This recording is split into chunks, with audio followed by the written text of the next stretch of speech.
Subscribe now and press the bell icon. Never miss an update. अमेरिकी नेता Nancy Pelosi की Taiwan यात्रा से चीन आग बबूला हो गया है। इस कारण चीन ने ताइवान के चारों तरफ बड़े पैमाने पर युद्ध का अभ्यास शुरू कर दिया है। चीन की कई मिसाइलों ने ताइवान के ऊपर से उड़ान भरते हुए समुद्र में अपने लक्ष्य को हिट किया है। चीन के इस मिसाइल लॉन्च का लक्ष्य ताइवान सहित अमेरिका, जापान और ऑस्ट्रेलिया को भी धमकाना है। नैन्सी पेलोसी अमेरिका की एक लोकप्रिय और ताकतवर नेता है। वह पहली ऐसी महिला है जो अमेरिका के निचले सदन में स्पीकर पद पर काबिज है, जो एक ताकतवर पद है।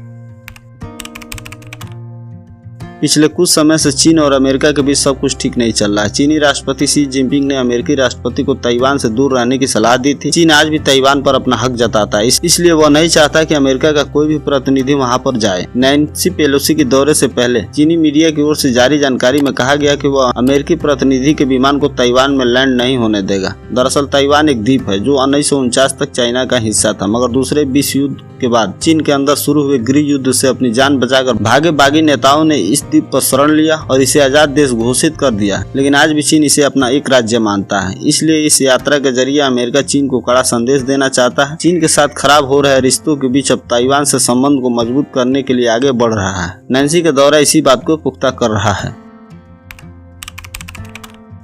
चीन के मुकाबले ताइवान काफी कमजोर देश है। ग्लोबल फायर पावर के रिपोर्ट के अनुसार सैन्य ताकत के मामले में 142 देशों की लिस्ट में चीन तीसरे स्थान पर है।